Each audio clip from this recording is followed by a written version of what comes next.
Akala ko'y buhay ko na ang gulo, pero hindi pa pala huli ang lahat. Hello, ako si Marikit, 29 na taong gulang, isang ina at asawa mula sa bayan ng Lipa, Batangas. Sa mata ng iba, perpekto ang buhay ko, may mapagmahal na asawa at isang anak na lalaking pinagmamalaki namin ng aking mister. Ngunit sa likod ng mga ngiti at kasiyahang nakikita ng iba, may dilim na unti-unting lumalago sa loob ng aming tahanan, isang kwento na hindi ko inakala na mararanasan ko kailanman. Sa simula, ang aming pagsasama ni Lando ay isang pangarap na natupad. Parang pelikula ang aming pag-ibig, punong-puno ng lambing, pangunawa at pag-asa. Nang ipanganak ang aming anak na si Jomar, nadagdagan ang saya at kulay ng aming buhay. Ngunit hindi nagtagal, dumating ang unos na hindi namin inaasahan. Isang malubhang aksidente ang yumanig sa aming mundo, isang pangyayaring nagbago sa lahat ng aming inaasahan para sa hinaharap. Mula noon, unti-unting nagkalayo kami ni Lando. Ang lalaking dati kong kasama sa lahat ng bagay ay naging tahimik, malamig at tila ibang tao na. Hindi na niya ako kinakausap tulad ng dati, at ang aming tahanan ay naging malamig na parang walang buhay. Dito nagsimula ang pagsubok na hindi ko inakala na kailanman lalampasan ko. Sa kabila ng sakit at pagkalito, pinilit kong manatili para sa aming anak, ngunit unti-unting nabigo ang aking mga pagsisikap. Habang lumalaki si Jomar, napakaraming pagbabago ang nangyari.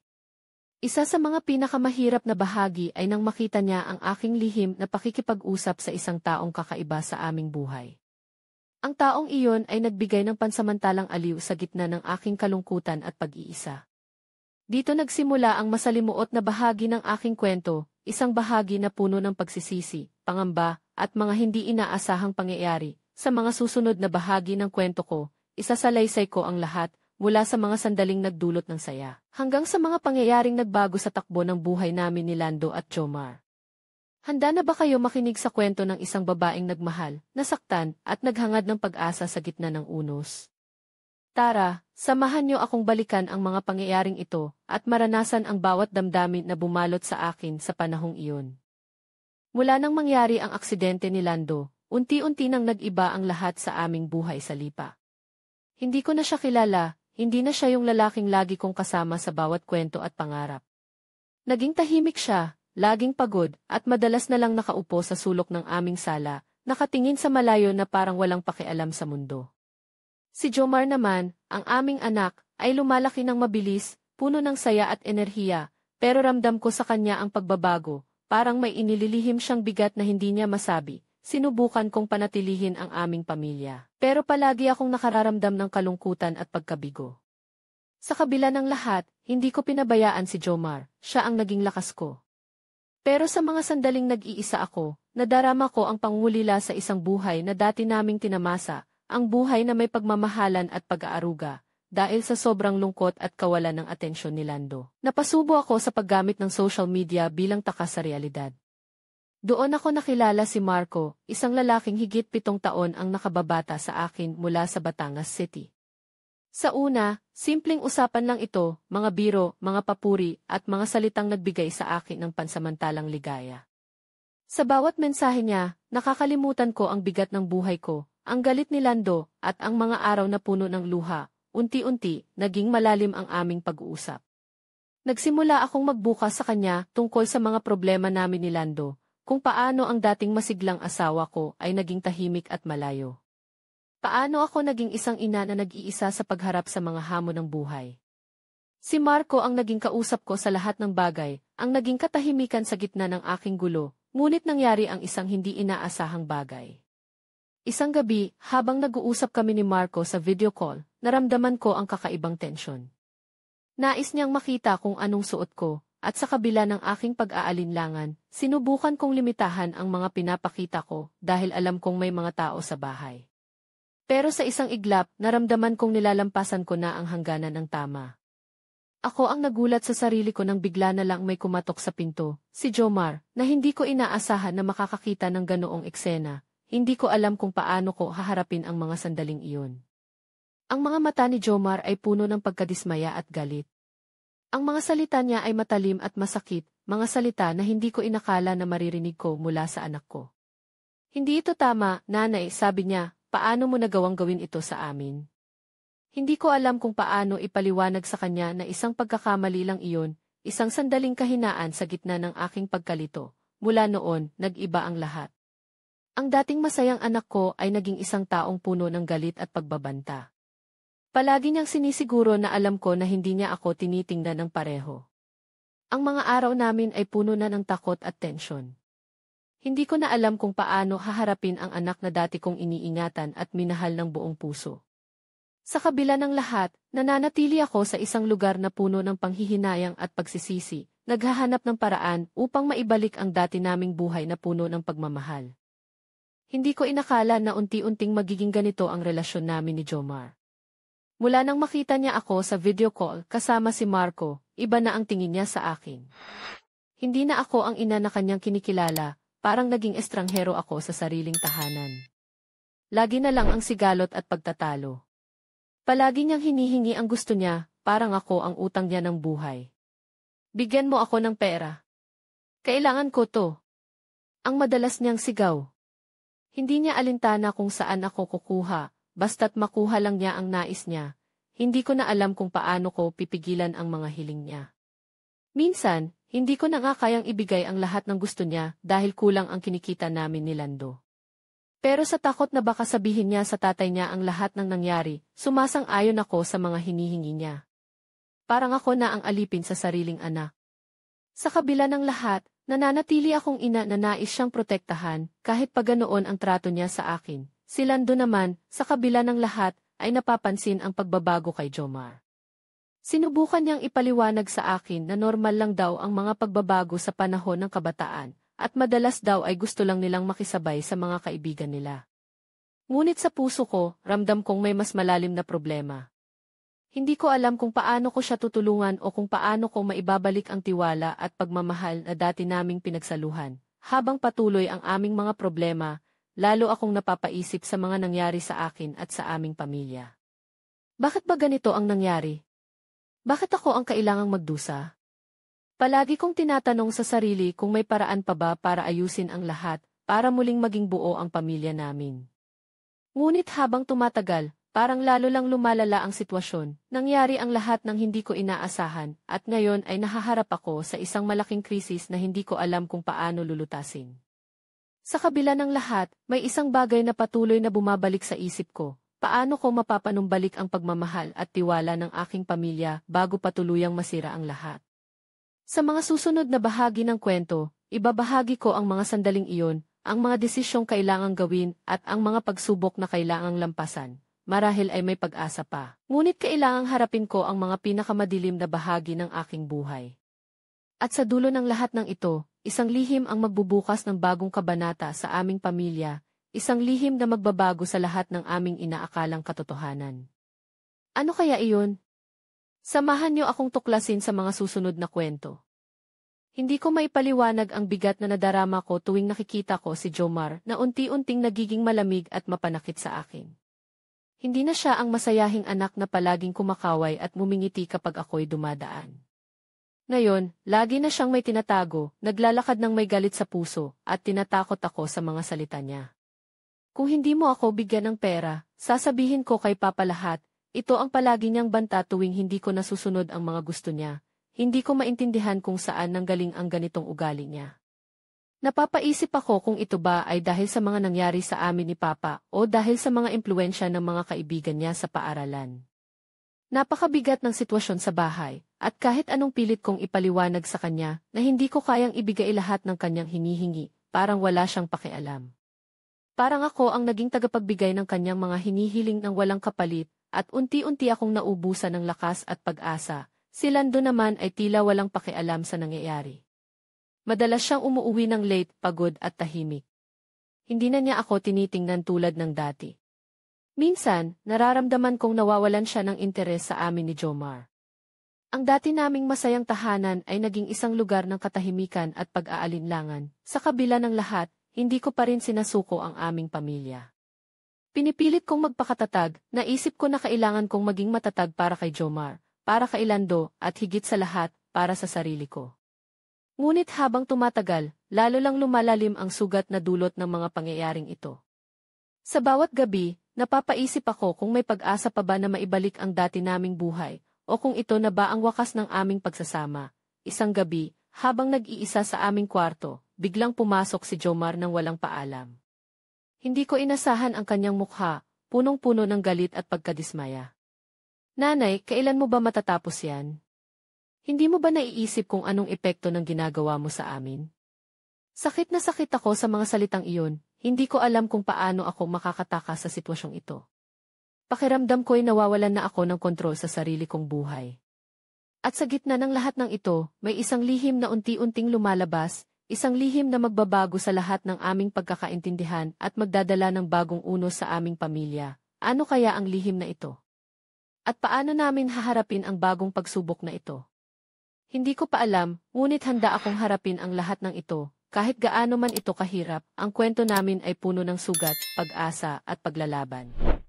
Sa susunod na bahagi, isasalaysay ko ang mga pangyayaring magpapabago sa lahat, isang bahagi ng aming buhay na hindi ko inakala na darating. Handa na ba kayo? Samahan niyo ako sa paglalakbay na ito. Hindi ko maintindihan kung paano ko na ipagpatuloy ang araw na iyon nang parang walang nangyari. Pero nang bumukas ang pintuan ng kwarto namin ni Jomar nang walang abiso, parang biglang bumagsak ang lahat ng pagtatanggol ko. Nakita ko ang kanyang mga mata, puno ng galit at pagkadismaya, at ramdam ko ang bigat ng bawat salita na bumagsak mula sa kanyang labi. Nanay, kailan mo ba matatapos yan? Hindi mo ba naiisip kung anong epekto ng ginagawa mo sa amin? Wika niya, na para bang hinahamon ako sa isang laban na hindi ko gustong saluhin. Sa mga sandaling iyon, parang huminto ang mundo ko. Ang anak na dati kong iniingatan ay tila naging isang estranghero, isang taong maihawak ng kapangyarihan na wasakin ang bawat piraso ng buhay ko. Hindi ko alam kung paano ko siya sasabihin na ako'y naguguluhan at naghahanap lang ng konting kaligayahan sa gitna ng aming pagkakahiwalay ni Lando. Hindi ko rin maipaliwanag sa kanya na ang mga sandaling iyon ay hindi ko makatawan sa pagmamahal ko sa kanya o sa aming pamilya. Ngunit habang naririnig ko ang kanyang mga salita, unti-unting naiintindihan ko na hindi lang ako ang nasasaktan. Si Jomar, sa kabila ng kanyang matapang na panlabas na anyo, ay nagdurusa rin sa sarili niyang paraan. Ang mga banta niya na ipagsasabi kay Papa ang aking mga lihim ay hindi lamang isang taktika para makuha ang gusto niya. Ito ay siguro ang kanyang paraan para ipakita ang kanyang sakit at kalituhan. Sa gitna ng kaguluhan, may isang bagay ang sumagi sa aking isipan, isang lihim na matagal ko nang itinatago, na ngayon ay unti-unting sumisilip sa liwanag. Isang lihim na maaaring maging susi para maunawaan ang lahat ng nangyari sa aming pamilya, at marahil ay makapagbigay daan para sa paghilom at pag-asa. Ngunit bago ko pa man masabi o maisip kung paano haharapin ang lihim na ito, naramdaman kong ang aming buhay ay lalong lulubog sa dilim. Ang mga pangyayari ay papalapit sa isang punto ng pagsabog, isang sandaling magbabago ng lahat ng aming pagkakaalam at maghahatid ng mga bagong pagsubok na hindi ko inakala. Ano nga ba ang lihim na ito? At paano ito makakaapekto sa amin ni Lando at Jomar? Ang mga sagot ay unti-unting ilalantad, ngunit hindi pa ito ang panahon.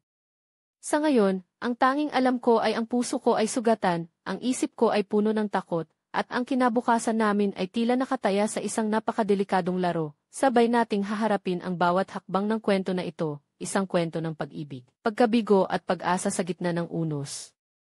Handa ka na bang malaman ang susunod na kabanata? Samahan mo ako sa paglalakbay na ito dahil ang lahat ay magsisimula pa lamang. Sa bawat araw na lumilipas, parang unti-unting lumalala ang sitwasyon namin sa bahay sa Lipa. Hindi ko na maipaliwanag ang bigat ng mga pasakit na dinadala ko, hindi lang mula kay Jomar, kundi pati na rin sa sarili ko. Ang mga pangyayaring nangyari ay parang bagyong dumaan sa buhay namin, nag-iwan ng mga sugat na mahirap paghilumin. Ngunit sa kabila ng lahat, may isang bagay na hindi ko pa matanggap, ang lihim na unti-unting sumisiklab sa loob ng aming pamilya. Isang gabi, habang tahimik ang bahay, napansin kong may kakaibang kilos si Lando. Hindi na siya tulad ng dati, hindi lang siya tahimik, kundi tila may tinatago. Sa mga sandali na iyon, naramdaman ko na may malalim na problema siyang hindi niya kayang ipahayag sa akin. Ngunit ang totoo, ako rin ay may dalang lihim, isang lihim na matagal ko nang iniiwasang harapin. Habang palalim ng palalim ang aming mga suliranin, unti-unting sumulpot ang mga tanong sa aking puso. Ano ba talaga ang nangyari kay Lando matapos ang aksidente? Bakit siya naging ibang tao? At higit sa lahat, Paano namin muling maibabalik ang dati naming sigla bilang isang pamilya? Ang mga sagot ay tila nakatago sa mga mata ni Lando. Sa mga sandaling tahimik siya at malalim ang iniisip, sa gitna ng lahat ng ito, lalong lumalalim ang alitan namin ni Jomar. Ang dating masayang anak ko ay naging isang batang puno ng galit at pagbabanta. Palagi niyang ginagamit ang takot ko sa kanya para makuha ang gusto niya. Sa kabila ng aking mga pagsisikap, hindi ko maiwasang madama ang pagkabigo at kalungkutan. Ngunit isang gabi, may napansin akong kakaiba kay Jomar. Sa kabila ng kanyang matapang na panlabas, may mga sandali na siya'y tila nawawala sa sarili, nag-iisa sa kanyang kwarto, nanlalambot ang mga mata at parang may tinatago. Dito ko naisip na baka hindi lang siya ang nasasaktan, kundi pati na rin ang aking anak ay nagdurusa sa kanyang sariling paraan. Sa puntong ito, napagtanto ko na hindi namin kayang harapin ang lahat ng ito ng mag-isa. Kailangan namin ng tulong, ng pag-unawa at higit sa lahat ng pag-asa. Ngunit paano namin ito hahanapin sa gitna ng unos na bumabalot sa aming buhay? Ang sagot sa mga tanong na ito ay unti-unting mabubunyag sa mga susunod na kabanata ng aking kwento. Isang kwento ng pag-ibig, pagkabigo at paghahanap ng liwanag sa gitna ng dilim. Handa ka na bang samahan ako sa paglalakbay na ito? Dahil ang tunay na laban ay ngayon palang magsisimula. Hindi ko maintindihan kung paano ang dating tahanan namin sa Lipa ay naging parang kulungan na puno ng takot at pag-aalinlangan. Tuwing papasok ako sa aming bahay, ramdam ko ang malamig na hangin na tila ba nagdadala ng mga alaala ng mga sigalot at galit. Si Jomar, ang anak kong dati malambing at masayahin, ngayon ay naglalakad ng may masungit na ekspresyon sa mukha. Parang may hinanakit siyang hindi niya masabi, at ako ang naging dahilan nito. Isang gabi, habang naglalakad ako sa sala, narinig ko si Jomar na nag-uusap sa telepono ng palihim. Hindi ko maintindihan ang mga sinasabi niya, ngunit ramdam ko ang tensyon sa kanyang boses. Hindi ko alam kung sino ang kausap niya, pero para bang may mga bagay siyang tinatago sa akin at sa kanyang ama. Naisip ko na baka ito ang simula ng mga bagong problema na hindi ko inaasahan. Si Lando naman ay patuloy na nagiging malayo. Hindi na siya nakikisama sa amin ni Jomar. Madalas siyang nasa kwarto, tahimik at tila ba hindi interesado sa mga nangyayari sa paligid. Minsan, nakikita ko siyang nakatingin sa bintana na parang may malalim na iniisip at hindi ko maiwasang mag-alala sa kanyang kalagayan. Sa kabila ng lahat, pinipilit kong manatiling matatag. Alam kong kailangan kong maging matatag para sa anak ko, para sa asawa ko, at para sa sarili ko. Pero minsan, napapaisip ako hanggang kailan ko kaya kakayanin ito. Hanggang kailan ko kaya mapipilit ang sarili kong umiti kahit sa loob ay umiiyak? Isang araw, nakatanggap ako ng mensahe mula kay Marco, ang lalaki na aking nakilala sa social media. Hindi ko akalain na siya pa ang magbibigay ng liwanag sa gitna ng aking kadiliman. Sa mga salitang kanyang ipinadala, naramdaman ko ang tunay na pag-unawa at pagmamahal na matagal ko nang hinahanap. Ngunit alam ko rin na ang pagpasok niya sa buhay ko ay maaaring magdala ng mas maraming komplikasyon. Hindi pa ako handa para sa mga susunod na mangyayari, ngunit alam kong hindi na ako makakatakas sa realidad. Kailangan kong harapin ang lahat, kahit gaano man ito kahirap. Sa mga susunod na bahagi ng aking kwento, ibabahagi ko ang mga pagsubok na aking haharapin, ang mga desisyong kailangang gawin, at ang mga lihim na unti-unting mabubunyag. Handa ka na bang malaman ang susunod na kabanata ng aking buhay? Samahan mo ako sa paglalakbay na ito, dahil ang kwento ay patuloy pa rin, punong-puno ng pag-ibig, sakit at pag-asa. Hindi ko akalain na sa gitna ng lahat ng unos na bumagabag sa buhay namin ni Lando at Jomar, may isang pangyayaring magpapabago sa lahat. Isang gabi, habang tahimik ang buong bahay sa Lipa, may biglang kumatok sa pintuan na hindi ko inaasahan. Nang buksan ko, nakita ko si Marco, ang lalaki mula sa social media na naging liwanag ko sa gitna ng dilim. Ngunit hindi siya ang dinala niya, may kasama siyang isang babae na mukhang kilala ko, isang taong matagal ko nang iniwasan. Ang eksenang iyon ay parang eksena sa pelikula, na puno ang bahay namin ng tensyon at mga tanong na walang sagot. Ano ang ginagawa ni Marco dito? Sino ang babaeng kasama niya? At higit sa lahat, bakit parang mailihim na tinatago ang mga tao sa paligid ko na hindi ko pa nalalaman? Habang nag-uusap kami, nadiskubre ko ang isang bagay na hindi ko inakala. Isang lihim na matagal nang itinatago ng aking pamilya at mga taong pinaniniwalaan ko. Isang lihim na maaaring magpaliwanag sa mga pagbabagong nangyari kay Lando matapos ang aksidente, at sa mga pagbabago kay Jomar na hindi ko maintindihan. Ang mga salitang aming napag-usapan ay nagbukas ng mga sugat na matagal ko nang pinipilit na takpan. Ngunit sa kabila ng sakit na dulot nito, may isang bagay akong natutunan na minsan, ang katotohanan ay masakit, ngunit kailangang harapin upang makapagsimula muli, ngunit ang gabi ring iyon ay nagdala ng panibagong pagsubok. Ang babaeng kasama ni Marco ay may dalang isang lihim na magpapabago sa takbo ng aming buhay, isang lihim na magdadala sa akin sa isang landas na hindi ko inaasahan, puno ng panganib at mga desisyong kailangang pag-isipan ng mabuti. Sa puntong ito, naramdaman ko na ang aking mundo ay muling lulubog sa dilim, ngunit sa likod ng lahat ng ito, ay halong pag-asa na maaaring magdala ng liwanag sa aming pamilya. Ano kaya ang lihim na ito? At paano ito makakaapekto sa amin ni Lando at Jomar? Sa mga susunod na bahagi ng aking kwento, ibabahagi ko ang mga pangyayaring magpapabago sa lahat, isang kwento ng pag-ibig, pagtataksil, at paghahanap ng katotohanan sa gitna ng mga pagsubok. Handa ka na bang sumilip sa likod ng mga lihim? Samahan mo ako sa paglalakbay na ito dahil ang tunay na laban ay ngayon palang magsisimula. Hindi ko inakala na sa isang gabi sa aming simpleng bahay sa Lipa, magkakaroon ng ganitong gulo na magpapabago sa lahat ng inaakala kong matatag sa buhay namin ni Lando at Jomar. Dumating si Marco, ang taong dati kong nakilala sa social media, kasama ang isang babae na tila may bigat na dala sa kanyang mga mata, isang babae na parang mailihim na matagal nang nakatago sa likod ng mga ngiti at salita. Nang makita ko silang dalawa, parang nag-ikot ang mundo ko ng mabilis. Hindi ko maintindihan kung ano ang ugnayan nila, at bakit bigla silang napadpad sa aming tahanan. Habang nag-uusap kami, unti-unting lumitaw ang mga bagay na matagal ko nang pinipilit kalimutan, mga lihim na nagbabadya ng mas malalim na sugat na kailangang harapin. Nalaman ko na hindi lang si Lando ang nagbago dahil sa aksidente. May mga bagay sa nakaraan na hindi ko alam na nag-iiwan ng marka sa kanya at sa aming pamilya. Ang babaeng kasama ni Marco ay may papel sa mga pangyayaring ito, isang papel na matagal nang tinatago sa akin.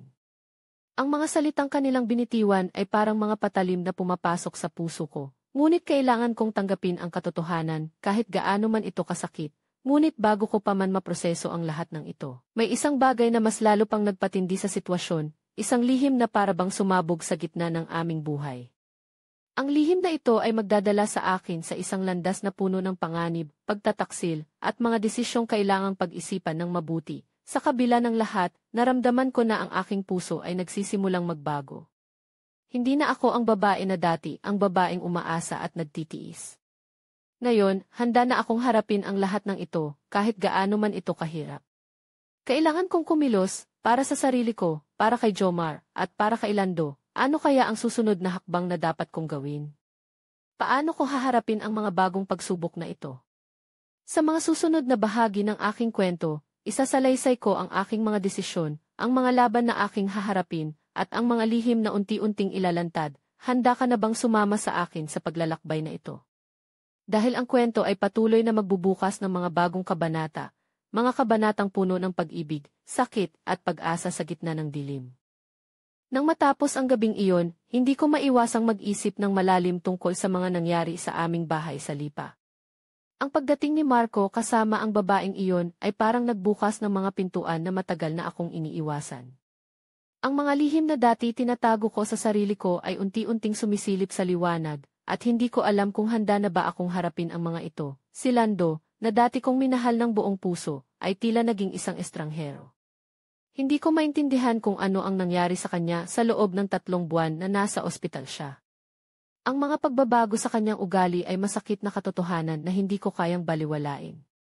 Ngunit ngayon, may mga bagay na mas malalim ang dahilan kaysa sa aksidente. May mga sugat na hindi nakikita, mga pangyayaring nagbago sa kanya nang hindi ko alam. Si Jomar naman ay patuloy na nagiging malayo. Ang anak na dati aking sandigan ay ngayoy puno ng galit at takot. Pakiramdam ko ay nag-iisa ako sa laban na ito, isang laban na hindi ko inaasahan na ganito kasakit at kalalim ang mga sugat na dinadala. Habang pinagdadaanan ko ang lahat ng ito, natuklasan ko na ang buhay ay hindi palaging patas. Minsan, ang mga taong pinakamamahal natin ang nagdudulot ng pinakamalalim na sugat. Ngunit sa kabila ng lahat, naniniwala pa rin ako na may pag-asa, isang pag-asa na magbibigay daan para sa paghilom at pag-ibig na muling mabubuo. Ngunit bago ang lahat, may isang tanong na bumabalot sa aking isipan. Ano nga ba ang tunay na lihim na ito? At paano ito makakaapekto sa aming pamilya? Hindi ko pa rin alam ang buong katotohanan, ngunit alam kong malapit na itong lumutang. Sa mga susunod na bahagi ng aking kwento, ibabahagi ko ang mga kaganapang magpapakita ng mga sagot sa mga tanong na ito. Ang mga pangyayaring magpapabago sa aming buhay, sa aming pagkakaintindihan at sa aming pagkatao. Handa ka na bang sumama sa akin sa paglalakbay na ito? Dahil ang kwento ay patuloy na magbubukas ng mga bagong pinto, mga pinto ng pag-ibig, pagsubok, at katotohanan na kailangang harapin.